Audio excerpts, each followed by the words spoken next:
Ukraine और रूस में छिड़े युद्ध के बीच जंग का और मोर्चा खुल गया। सऊदी अरब के कुछ ठिकानों पर हूथी विद्रोहियों की मिसाइलें पहुंचने की खबर है। बड़ी संख्या में ड्रोन और मिसाइल यमन की तरफ से सऊदी अरब में भेजी गई। वहां के बहुत से ठिकानों को निशाना बनाने की कोशिश हुई। कुछ हमले नाकाम भी हुए, लेकिन कुछ हमलों को रोकने में सऊदी अरब नाकाम हो गया। विद्रोहियों के इस हमले ने एक नई जंग को हवा दी है।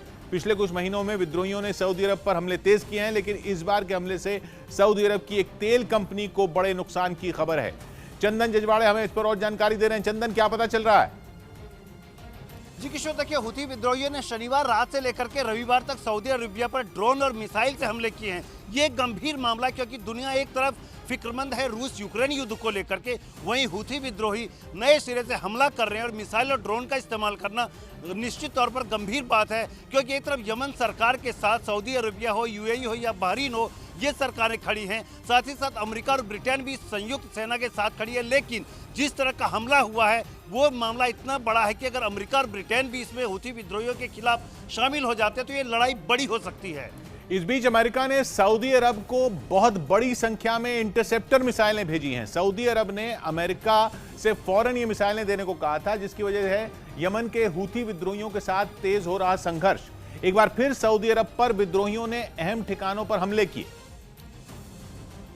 और खबर है कि विद्रोहियों के कुछ ड्रोन और मिसाइल सऊदी अरब पहुंच गए। सऊदी अरब की सबसे बड़ी तेल कंपनी अरामको के ठिकानों को निशाना बनाए जाने की खबर है। विद्रोहियों के हमलों की चपेट में कुछ गाड़ियां और मकान भी आ गए। पिछले कुछ महीनों में हूथी विद्रोहियों के हमले कई गुना बढ़े हैं। यमन से हो रहे कई हमलों में तो मिसाइलों को हवा में ही नष्ट किए जाने की भी खबरें आई। दावा किया जा रहा है कि पिछले 2 दिन में ही यमन की तरफ से दर्जनों ड्रोन और मिसाइलें सऊदी अरब की तरफ भेजी गईं।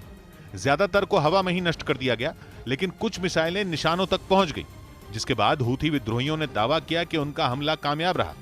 इन्हीं हमलों के बाद सऊदी अरब ने अमेरिका से हवाई सुरक्षा को मजबूत करने के लिए मदद मांगी, जिसके बाद अमेरिका ने पेट्रियट एंटी मिसाइल इंटरसेप्टर सऊदी अरब को देने का ऐलान किया। यह ऐसा मिसाइल सिस्टम है जो आसमान से आ रहे खतरों का पता लगाने के बाद उन्हें हवा में ही नष्ट कर सकता है।